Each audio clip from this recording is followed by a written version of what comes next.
Conseguem-me ouvir bem? Obrigado, Jara. Foi a única que respondeu. Conseguem-me ouvir bem, não é? Ok, boa.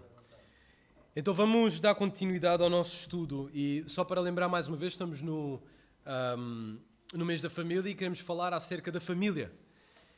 E na semana passada falámos acerca da definição, demos uma definição, o irmão Luís deu uma definição do que é família.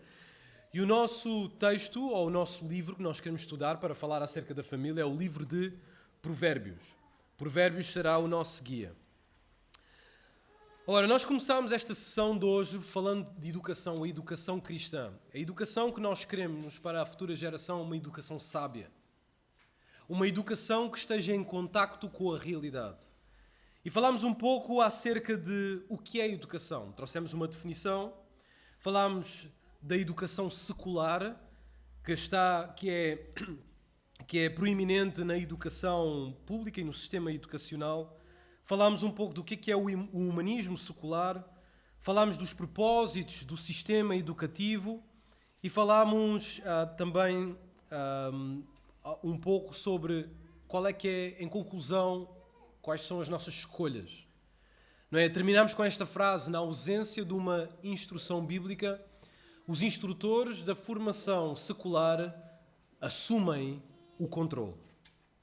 E terminamos com esta máxima e uma conclusão um pouco dramática, mas temos que fazer esta pergunta, não é? Temos que colocar esta pergunta: qual é a solução então para os cristãos no que diz respeito ao assunto da educação? Quando falamos de educação, qual é a solução para os cristãos? E aqui eu gostaria de, como eu tinha avisado na última sessão, a primeira parte era subir a montanha, agora será descer, será um pouco mais prático. Então, qual é a solução para os cristãos? Qual é a solução para que possamos oferecer uma educação que esteja em contacto com a realidade aos nossos filhos? Bem, a solução é a paideia cristã. A paideia cristã. É um termo que nós não usamos e que eu vou explicar um pouco mais à frente. Mas antes de falar sobre esta questão da paideia cristã, eu gostaria de mencionar um pequeno texto que está neste livro. Alguns irmãos já compraram hoje, que é um livro do Paul Tripp e da sua esposa, Instruindo o Coração da Criança. Se puderem comprar, seria um bom investimento. Ele, um dos textos que ele tem no seu capítulo diz o seguinte: a sala de aulas da vida é constante, estimulante e abrangente. Isso também é verdade quanto aos nossos lares. Eles são ambientes onde os nossos filhos estão constantemente em aprendizagem. E não somente isso, mas estamos sempre a ensinar os nossos filhos. Cada uma das nossas reações, quer sejam verbais ou silenciosas, ensinam. O nosso comportamento e o nosso amor ensinam. Para além desse processo natural, Deus chama-nos a instruir os filhos a respeito do que devem crer, como pensar de acordo com as Escrituras e como viver. Neste livro, chamaremos a este ensino deliberado de instrução formativa, uma instrução que forma. A instrução formativa forma ou molda os nossos filhos. Ela não é um acontecimento único, e sim uma vida inteira de interação baseada na revelação de Deus, a palavra de Deus, a Bíblia. Temos a promessa de que o nosso ensino produzirá frutos na vida dos nossos filhos. Temos de ensinar de forma ativa os nossos filhos a viver a realidade de que é Deus quem define a vida.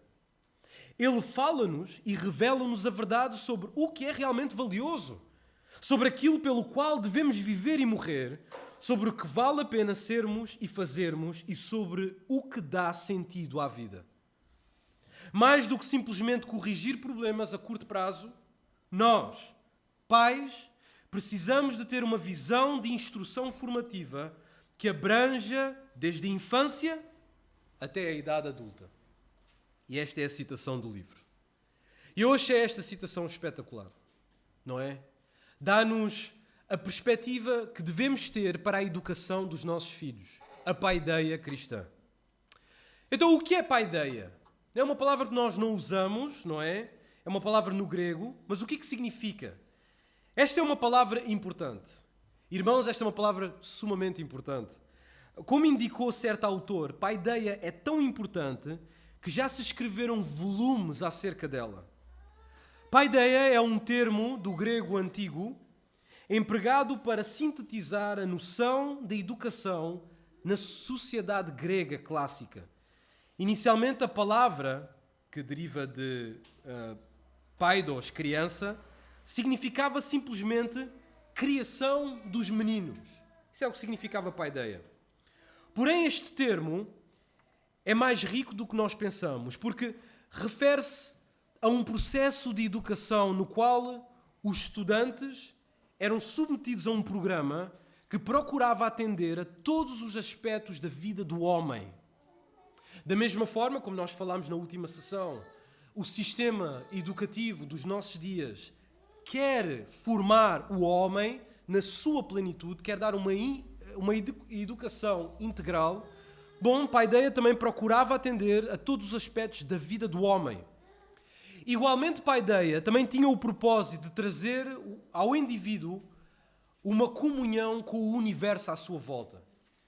A forma como ele era ensinado, como ele era formado, tinha o propósito de trazer uma comunhão com aquilo que é a realidade, com a criação à sua volta, com o cosmos, com o universo.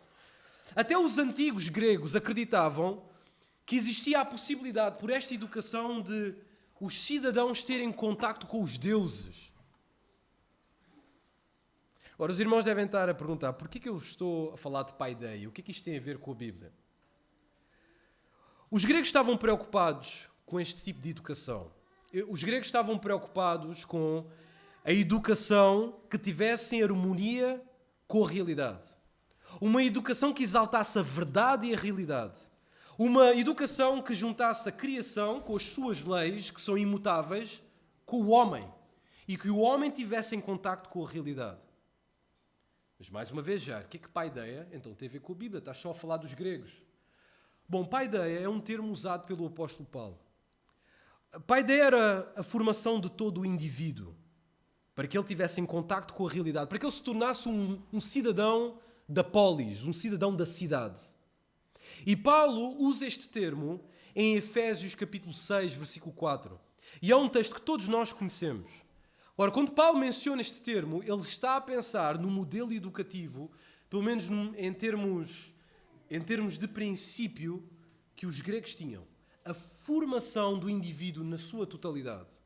O apóstolo Paulo diz em Efésios capítulo 6, versículo 4: E vós, pais, não provoqueis vossos filhos à ira, mas criai-os, instruir, ou sustento, ou nutre o teu filho, na disciplina, e aqui está a palavra paideia, na disciplina, na paideia e na admoestação do Senhor. A admoestação aqui é colocar informação na mente da criança, na mente do filho. Então Paulo usa esta expressão. O apóstolo Paulo ordena aos pais que, em vez de exasperar ou estressar ou irritar os seus filhos com coisas fúteis da vida, eles devem formar ou educar integralmente estes seres humanos, não conforme a sociedade, mas conforme a palavra de Deus. Por isso usa a expressão a disciplina do Senhor, a paideia do Senhor. Uma formação ativa e que ocupa todo o ser desta criança no Senhor. Então o conteúdo da paideia, o conteúdo do currículo deve vir do Senhor. O Senhor deve ser a medida para esta educação e não o homem. Portanto, a paideia é um tipo de formação que coloca o aluno em contacto e submetido à realidade e à verdade. É uma educação que faz com que o aluno olhe para o mundo à sua volta e entenda que este mundo pertence a Deus.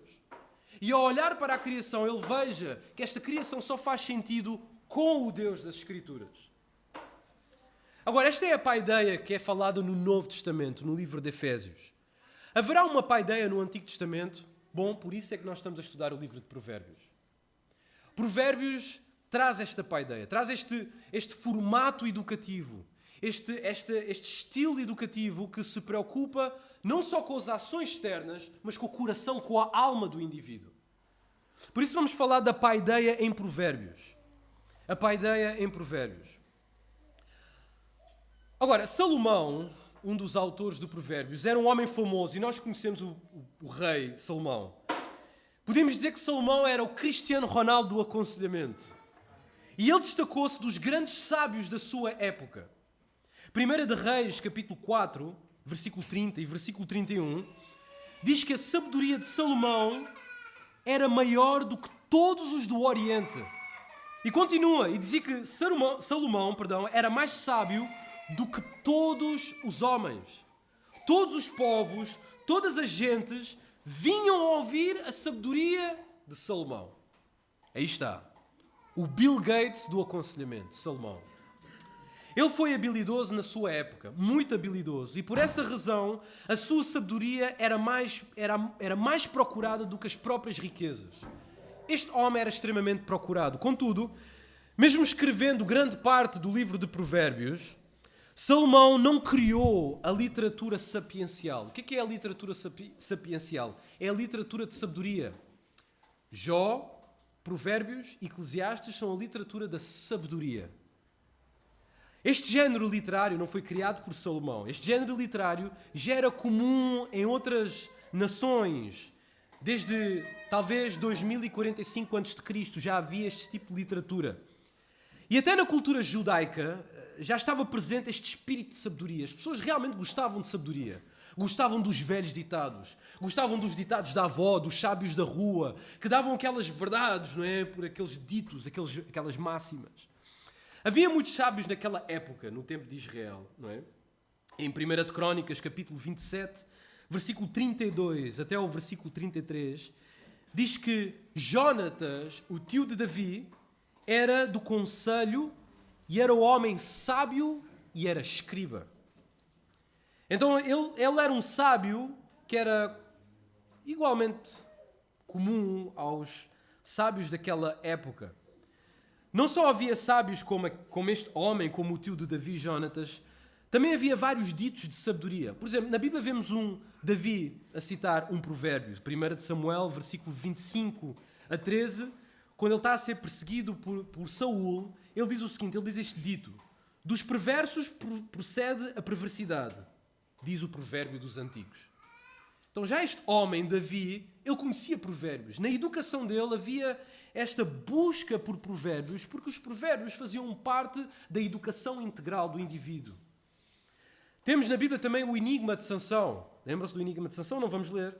Mas tudo isto para explicar que todos estes exemplos trazem ao de cima que havia uma tradição viva de sabedoria. As pessoas criam a sabedoria.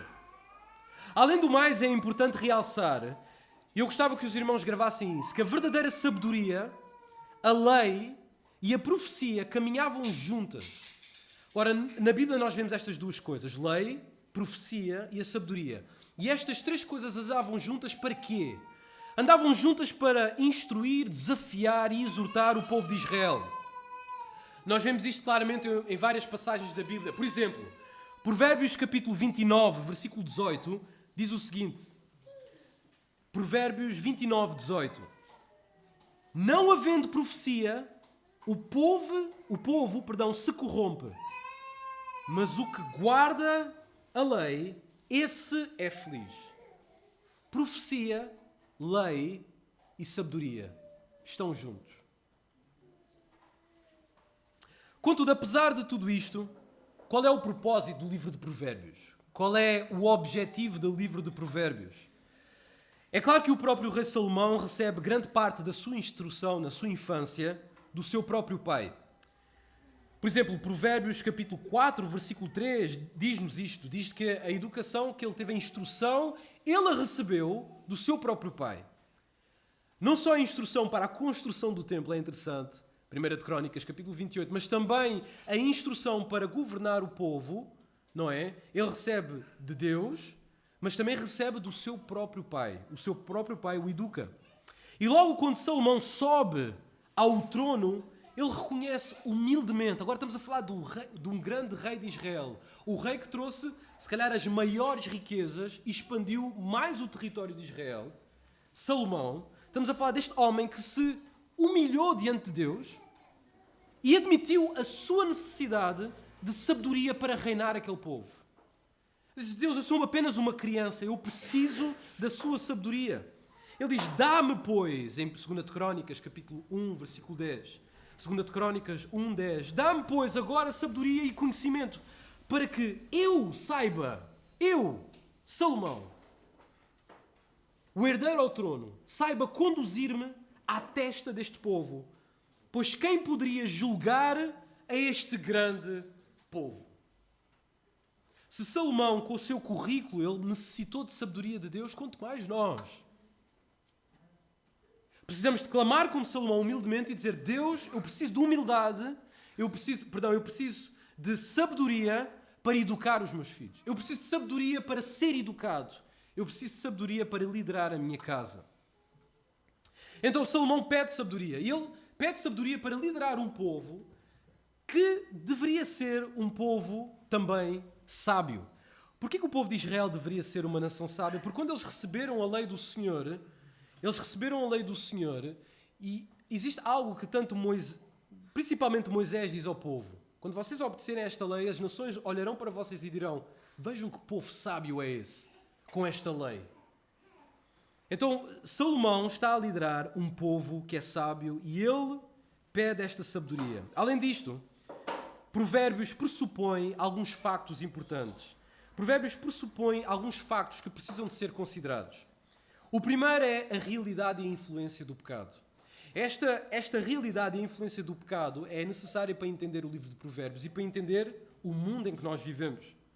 A queda do ser humano, descrita em Gênesis capítulo 3, afetou profundamente tanto o mundo como o coração do homem.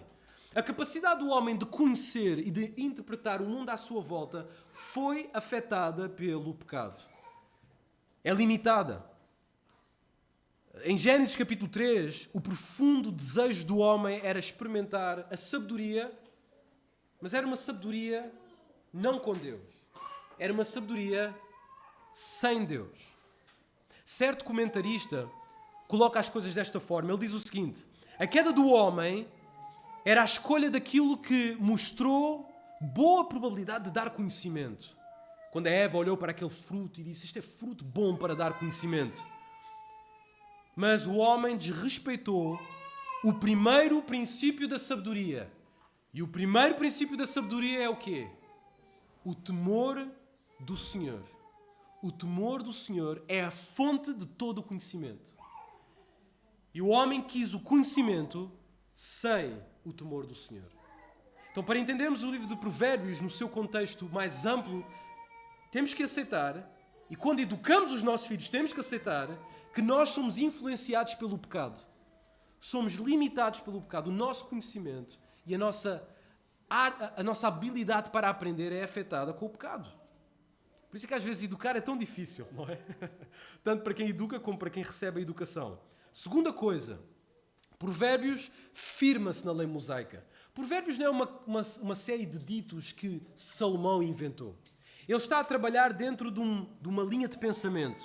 Por isso é sumamente importante ver que o que Israel recebeu no Monte Sinai, aquela lei, tornava a nação sábia. Aliás, o texto diz em Deuteronômio capítulo 4, versículo 6, que aquela lei seria a sua própria sabedoria. Deuteronômio capítulo 4, versículo 6 diz o seguinte: guardai-vos, pois, e cumpri-os o quê? A lei, porque isto será a vossa sabedoria. E as nações dirão: certamente este grande povo é gente sábia e inteligente. Imaginem só. As pessoas olharem para a nossa igreja e dizerem: vejam aquelas crianças, vejam que aquele é povo sábio e inteligente. Por causa do formato de educação que nós damos, a paideia cristã. Portanto, a obediência a esta lei fazia do povo sábio. Fazia do povo sábio. Agora, o que é interessante, tanto para a lei como para Provérbios, é que a lei dizia o seguinte: se tu obedeceres essa lei, receberás vida. Se não obedeceres à lei, receberás a morte. Provérbios tem exatamente a mesma temática. Filho meu, recebe a sabedoria para que vivas. Se tu desprezas a sabedoria, morrerás. E por fim, outro ponto importante, outro elemento importante para entender Provérbios, é que Jesus Cristo no final de tudo, Ele é que é a fonte de toda a verdadeira sabedoria. Jesus Cristo é a fonte de toda a verdadeira sabedoria. Agora, existe um capítulo interessante no livro de Provérbios, que é o capítulo 8, que alguns dizem que provavelmente esta é a descrição do próprio Jesus Cristo. O capítulo 8 de Provérbios descreve as origens de Sofia. Quem terá filhos pensa em dar um bom nome. Sofia é um bom nome, porque significa sabedoria. Fala da origem da Sofia. E na minha opinião, esta é a minha opinião, não sou dogmático, esta não é uma personificação de Jesus, aquilo que está em Provérbios, capítulo 8, se puderem ler. Não é uma personificação de Jesus. Antes aparenta ser um relato histórico de, primeiro, como nasceu a sabedoria, capítulo 8, versículo 22 a 25, e segundo, como a sabedoria de Deus foi usada para a criação. Agora, nós vivemos num universo, deixem-me colocar esta nota, nós vivemos num universo que é extremamente sábio. Por isso nós, como cristãos, às vezes perguntamos, como é que aquele ímpio pode dizer coisas tão sábias? Porquê que o coaching é tão, digamos, tão famoso hoje em dia? Porquê que as palestras motivacionais são tão famosas? Porque o que estes homens estão a fazer, eles estão a usar a sabedoria que está imbuída na criação. Eles estão a dizer, jovem, se tu passares a tua vida a acordar às 11 da manhã, serás um fracasso na tua vida. E todos, é aquilo, este homem é demais. Este homem é... O que é que ele está a fazer? Ele está a usar a sabedoria que está radicada na criação. É por isso que estes palestrantes motivacionais têm tanta fama. Eles estão a trabalhar com sabedoria. Eu digo-vos, confesso, eu prefiro ouvir hoje em dia um palestrante motivacional do que certos pregadores em igrejas ultra carismáticas. Porque pelo menos eles estão a falar a verdade. Não é? Jovem, acorda às 6 da manhã que haverá maior êxito na tua vida. Mas aqui vemos no capítulo 8 de Provérbios que Deus usa a sabedoria para criar tudo o que está à nossa volta. É por isso que se nós atirarmos o copo de água para cima, o que é que vai acontecer ao copo? Ele cai para o chão. Sabedoria na criação. Portanto, como o Senhor Jesus... Por isso este capítulo para mim não é acerca do Senhor Jesus. Porquê? Porque o Senhor Jesus é uma liga à parte. O Senhor Jesus não teve início, nem foi uma mera ferramenta para criar. Somente podemos concluir que Ele, Jesus, deu origem tanto ao mundo como à própria sabedoria. Então, se eu quero a verdadeira sabedoria que forma o caráter para a eternidade, eu preciso de Jesus. Vejam só, em Colossenses capítulo 2, quando o autor, o apóstolo Paulo, fala acerca de Jesus, ele diz algo que não nos deve passar por cima. É muito importante. Diz que Jesus, Colossenses capítulo 2, versículo 3, em Jesus estão todos os tesouros da sabedoria e do conhecimento. Em Jesus, numa pessoa. Por isso, o conhecimento que está no homem e na criação não surgiu do acaso. Não surgiu, como muitas vezes ensinam na escola pública, do Big Bang, da evolução. Não! O conhecimento iniciou em Jesus. Ora bem, com isto em mente, Provérbios tem um objetivo particular. Tem alguns objetivos, mas este é particular. O objetivo de Provérbios é responder às grandes questões práticas da vida. Certo autor um dia escreveu algo interessante que nós devemos gravar. E que nós já lemos Provérbios é fácil. Ler um provérbio não leva mais que uns poucos segundos. Mas aplicar um provérbio pode levar uma vida inteira. Ler um provérbio pode levar alguns segundos. Mas aplicar um provérbio pode levar uma vida inteira. Portanto, este livro ensina-nos que a vida a vida que está erradicada na verdade, a vida que está em contacto com a realidade, está em procurar a sabedoria de Deus. Tu não queres formar os teus filhos na sabedoria de Deus? Quanto tempo tu achas que leva para formar uma criança na sabedoria de Deus? 1 hora por dia? 2 horas por dia? O que é que tu achas? Bom, o nosso sistema educativo crê que é preciso várias horas para formar alguém de forma integral. O que é que nós acreditamos como cristãos? Por isso eu lanço a pergunta, o que é a sabedoria? É importante para nós saber o que é a sabedoria. O que é a sabedoria? Muitas vezes as pessoas pensam, aquele homem é mesmo inteligente. Vês como é que ele trabalha na matemática? Ele é sábio, muito sábio. Não é? Sabedoria não é só conhecer informação, pelo menos conforme Provérbios. O que é sabedoria? Sabedoria é a capacidade de viver a vida em habilidade. É ser habilidoso na vida. Podes não ser uma pessoa extremamente inteligente, com um QI elevado, mas se tu és habilidoso para viver em contacto com a realidade, em fazer aquilo que está certo, então tu és uma pessoa sábia. Sabedoria é a capacidade de viver a vida com habilidade e perícia. Por isso o livro inicia com uma visão educacional que formará os nossos filhos não à imagem de outra coisa senão Deus. E é isso que nós queremos. Os irmãos já tiveram a oportunidade de ler a Declaração dos Direitos Humanos ou a Declaração dos Direitos da Criança. Basicamente a ideia é o que é que deve ser um ser humano ali. Ali está a grande máxima dos homens do que é que deve ser um ser humano. Mas nós temos a nossa máxima. Nós temos a nossa declaração, não dos direitos, porque nós não buscamos direitos. Nós buscamos responsabilidades e obrigações. E o cristão não está à procura de direitos. Nós estamos à procura das nossas responsabilidades. Nós temos esta declaração aqui em Provérbios capítulo 1, versículo 1 a 7. Diz assim o texto, Provérbios 1, versículo 1 até o versículo 7. Provérbios de Salomão, filho de Davi. O rei de Israel, para aprender a sabedoria e o ensino, para atender às palavras de inteligência, para obter o ensino do bom proceder, a justiça, o juízo e a equidade, para dar aos simples prudência e aos jovens conhecimento e bom siso. Ouça o sábio e cresça em prudência.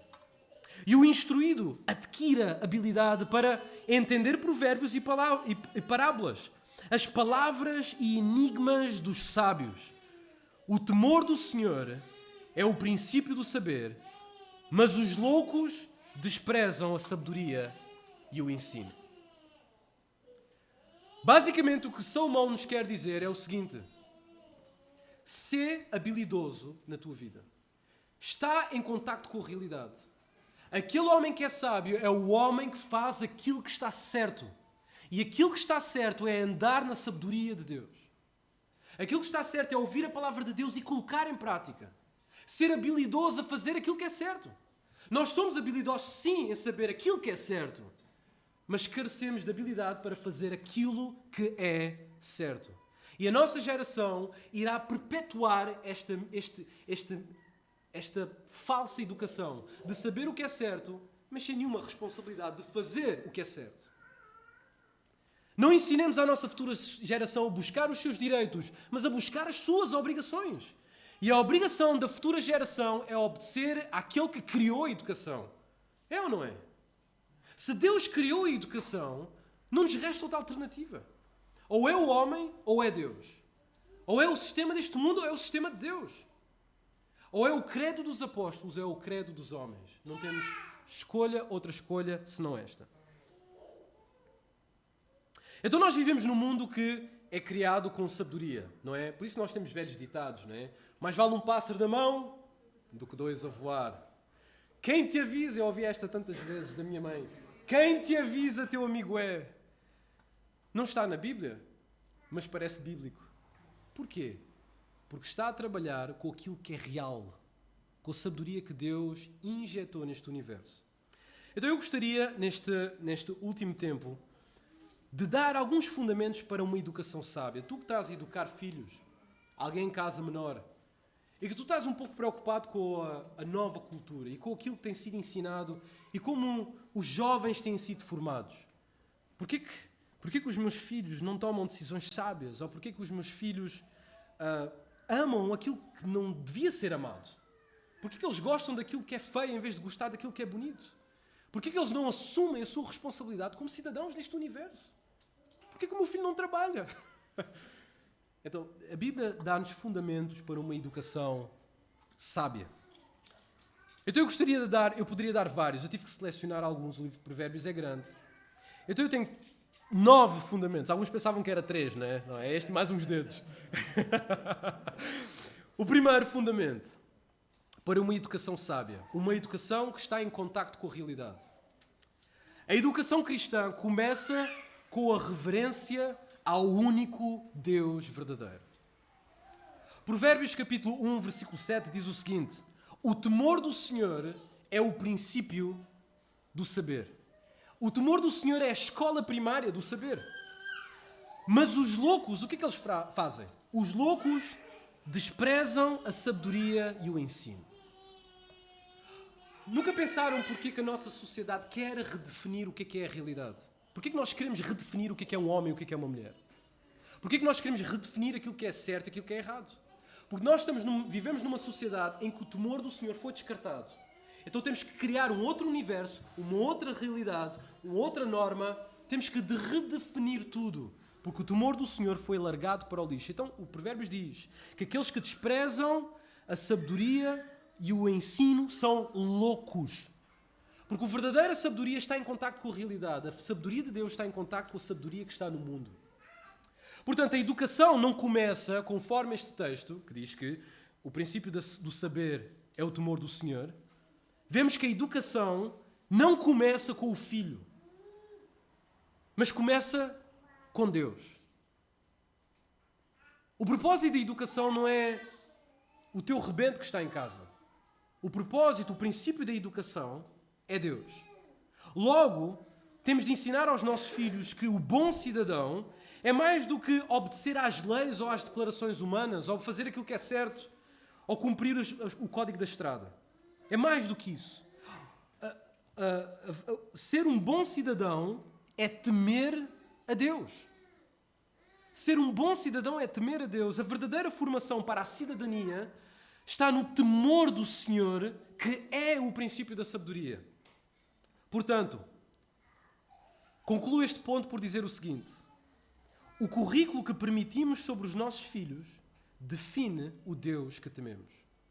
O currículo que permitimos sobre os nossos filhos, que seja implementado sobre os nossos filhos, define o Deus que tememos. Se aceitamos um currículo onde é ensinado que não existe Deus, que tudo veio do acaso, bom, aí está o Deus que tu queres. Aí está o Deus que tu queres. Então a educação cristã começa com a reverência ao único Deus verdadeiro. Deixa-me só colocar uma nota aqui. Sabe, estes assuntos sobre educação, eu acho que este é um dos assuntos, além de vários que temos, este pode ser um dos assuntos mais quentes que nós temos no nosso meio evangélico, a educação. E nós não queremos parecer aqui que quem opta por um formato de educação é melhor do que o outro. Não é isso. Nós todos devemos confiar no Senhor. Esse é o objetivo, confiar em Deus. Mais uma vez, a nossa esperança não está no método de educação, está naquele que criou a educação, é Deus. E nós temos que aproximar deste ponto com humildade e considerar que nós pais, mais do que confiar nas nossas forças, nós precisamos de confiar em Deus. Precisamos de confiar realmente em Deus e reconhecer que nós somos limitados. E precisamos de confiar em Deus. Se já falhamos, vamos pedir perdão a Deus e vamos pedir a graça de Deus para fazer melhor. Então a educação cristã começa com a reverência ao único Deus verdadeiro. Este é o primeiro fundamento. O segundo fundamento. Os progenitores, principalmente o pai, isto é importante, eles são os garantes ou os responsáveis máximos da educação dos seus filhos. Provérbios capítulo 1, versículo 8. Filho meu, ouve o ensino de teu pai e não deixes a instrução da tua mãe. Provérbios capítulo 4, versículo 10. Ouve, filho meu, e aceita as minhas palavras, e se te multiplicarão os anos de vida. Provérbios 4, 20. Filho meu, atenta para as minhas palavras, aos meus ensinamentos inclina os ouvidos. 6, 20. Filho meu, guarda o mandamento do teu pai e não deixes a instrução da tua mãe. 13, 1. O filho sábio ouve a instrução do pai, mas o escarnecedor não atende à repreensão. 23, 22. Ouve a teu pai que te gerou e não desprezes a tua mãe quando vier a envelhecer. 23, 26. Dá-me, filho meu, o teu coração e os teus olhos se agradem dos meus caminhos. Irmãos, no sistema em que vivemos, os pais são apenas elementos secundários na educação dos filhos. Ponto final. Aos olhos do sistema educacional dos dias de hoje, os pais são um elemento secundário. Podem ensinar alguns princípios de boas maneiras, mas não lhes é permitido formar a alma da criança. Os pais recebem uma autoridade que não é dada pelo Estado para educar os filhos. Por amor de Deus, é dada por Deus. O próprio Deus nos dá essa responsabilidade. Nós somos os garantes máximos, os responsáveis máximos da educação dos nossos filhos. Ponto. Nós não estamos aqui para regular a educação, nem garantir simplesmente a educação. Nós trazemos aos filhos o tipo de pedagogia que eles precisam de receber e que Deus demanda. Nós somos a ponte entre a educação de Deus e a criança. Nós somos.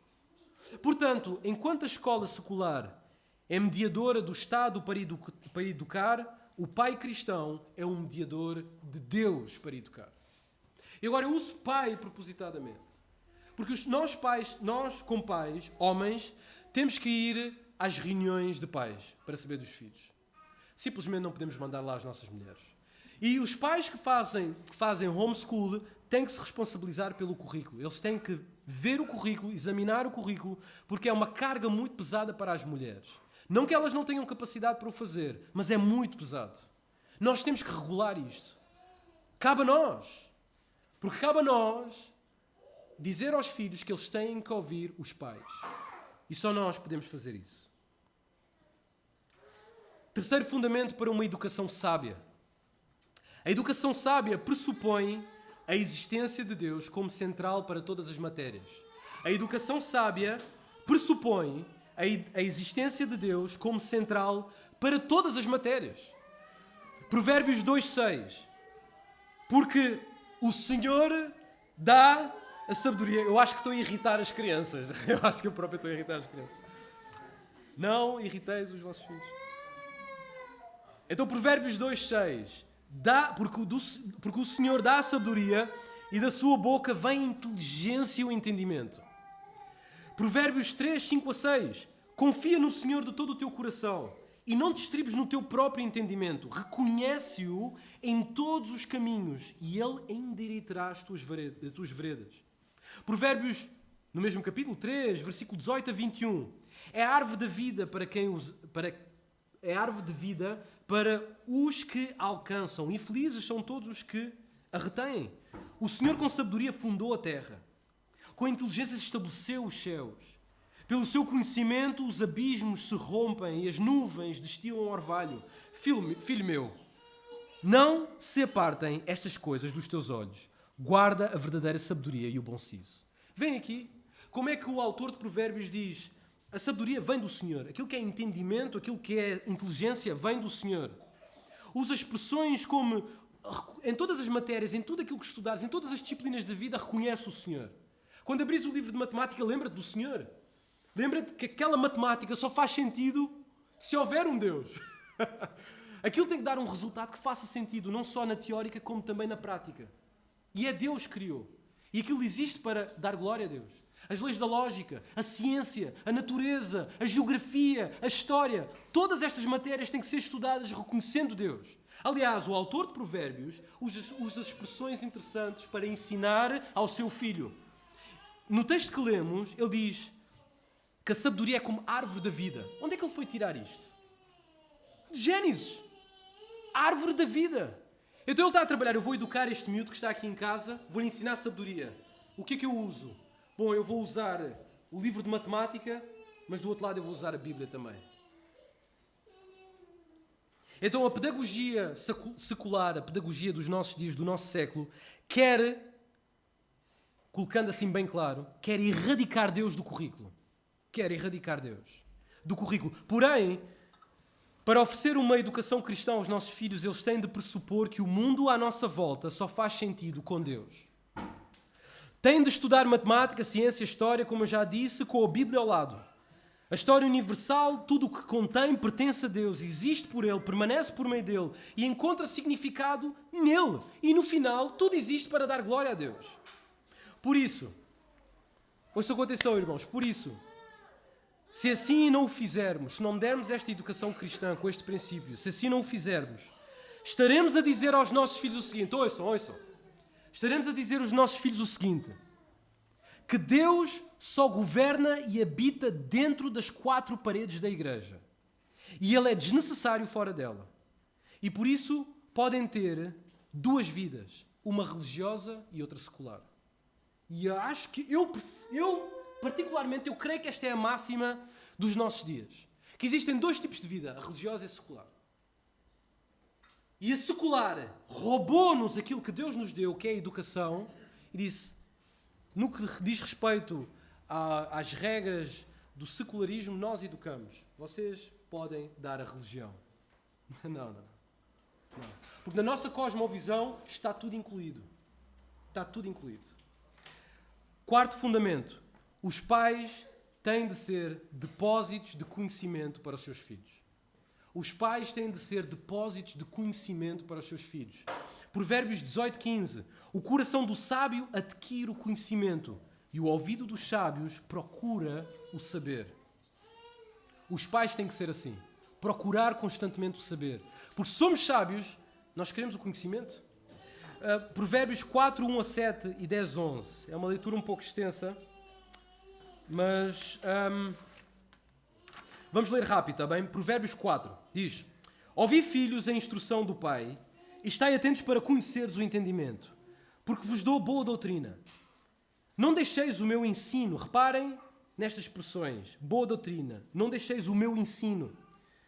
Quando eu era filho, em companhia do meu pai, tenro e único diante da minha mãe, então ele me ensinava e me dizia: retenha o teu coração as minhas palavras, guarda os meus mandamentos e vive. Adquire a sabedoria, adquire o entendimento. E não te esqueças das palavras da minha boca, nem delas te apartes. Não desampares a sabedoria e ela te guardará. Ama e ela te protegerá. Filho, o princípio da sabedoria é adquire a sabedoria, sim, com tudo o que possuis e adquire o entendimento. Versículo 10. Ouve, filho meu, e aceita as minhas palavras, e se te multiplicarão os anos de vida. No caminho da sabedoria te ensinei, e pelas veredas da retidão te fiz andar. Então, como mestres dos nossos filhos, temos de educar-nos, pais, nós, para educar. Logo, se como educadores não lemos livros, não estudamos a Bíblia, não meditamos acerca de assuntos profundos, não estamos atentos à cultura e às tendências, não pedimos a Deus sabedoria, como diz em Tiago, capítulo 1, versículo 5, que a todos, se pedimos a Deus sabedoria, Ele dá liberalmente, se não preparamos os nossos corações para responder aos nossos filhos e a todos, aquele que pedir razão da esperança que há em nós, se não sabemos o Evangelho, se não o fizermos, então, meus irmãos, haverá um professor ateu, um colega com uma vida sexual ativa, um Instagram e um vlogger fútil que ensinará com toda a habilidade os nossos filhos. Se nós não educarmos a nós mesmos, eles estão preparados para fazê-lo. Logo, o pai que não se educa estará a passar um certificado de impiedade ao seu filho. O pai que não se educa estará a passar um certificado de impiedade ao seu filho. Por isso, pai, há esperança, ainda vai a tempo. Lê livros, ainda podes ir a tempo. Nós podemos ir. Eu não tenho muita educação. Eu fiz o nono ano e fiz o nono ano mal, ainda por cima. Tenho o 12º ano. Mal feito também. Mas eu quero permanecer ignorante. Eu quero ser burro. Eu quero que os meus filhos saibam mais do que eu. Não, eu não quero. Por isso eu vou ler. Eu vou buscar. Eu vou investigar. Eu vou buscar sabedoria. Eu quero estar no meio dos sábios. Eu quero estar naqueles que tiveram licenciatura e não sei o quê. Eu quero saber o que é que eles pensam, como é que eles conheceram. Eu quero saber. Porque não quero passar um certificado de impiedade aos meus filhos. Ou às crianças que estão na minha casa. No futuro, Deus não vai perguntar em que escola é que colocamos os nossos filhos, mas se educamos os nossos filhos. Fundamento número 5. Para dar uma educação sábia, uma educação cristã, é necessária a vara. É vara. Agora, isto é uma coisa que a escola pública não pode fazer. A Bíblia diz em Provérbios 22:15, a estultícia, ou, usando a palavra do nosso tempo, a estupidez, está ligada ao coração da criança. Mas a vara da disciplina a afastará dela. Um bom método para tirar a estupidez do coração dos filhos é a vara. Provérbios 17:21 diz: o filho estulto é tristeza para o pai, e o pai do insensato não se alegra. Provérbios 29:15: a vara e a disciplina dão sabedoria, mas a criança entrega a si mesmo, vem envergonhar a sua mãe. Provérbios 29:17: corrige o teu filho e te dará descanso, dará delícias à tua alma. Ouçam, irmãos, só existe uma coisa que arranca a estupidez e a futilidade da juventude. Não é a escola pública, é a vara que está na nossa mão. Portanto, o pai que não o fizer, não terá paz no seu futuro. Não terá. Ri agora com os teus filhos quando eles erram e chorarás quando eles errarem ainda mais. Então isto é uma preocupação para todos nós como pais. Ponto número 6. A educação não é um fim em si mesmo. A educação não é um fim em si mesmo. Deus tem de ser o propósito da educação. Provérbios 27, versículo 22, versículo 17 ao versículo 19, diz o seguinte: inclina o ouvido e ouve as palavras dos sábios, e aplica o coração ao meu conhecimento, porque é coisa agradável os guardares no teu coração e os aplicares todos aos teus lábios, para que a tua confiança esteja no Senhor. Quero dar-te hoje instrução a ti mesmo. A educação não é um fim em si mesmo. Deus tem de ser o propósito. Nós educamos para que os nossos filhos conheçam a Deus. Nós não queremos que eles conheçam Einstein, todas as leis possíveis e imaginárias, o teorema de Pitágoras e mais longe não conseguir. Queremos que eles conheçam isso tudo, mas queremos que eles conheçam isso tudo para quê? Por causa de Deus. Não por causa da educação em si. Para que é que serve? Máxima número 7. A educação, e este vai ao coração de todos. Todos os pais vão se identificar com este fundamento. Fundamento número 7. A educação sábia requer repetição. A educação sábia requer repetição. Repito. A educação sábia requer repetição. Quantas vezes é que eu tenho que te dizer? Já te disse para não... Misericórdia, outra vez! Agora, o que é interessante é que o Provérbios é um livro desenhado para repetir. O que o autor do Provérbios nos está a dizer é que a repetição é piedade cristã. Que nós repetimos porque somos cristãos. E nós devemos repetir. É um privilégio repetir. Vejam só. Provérbios 1:8. Filho meu, ouve. 3:2. Filho meu, não te esqueças. 3:11. Filho meu, não rejeites.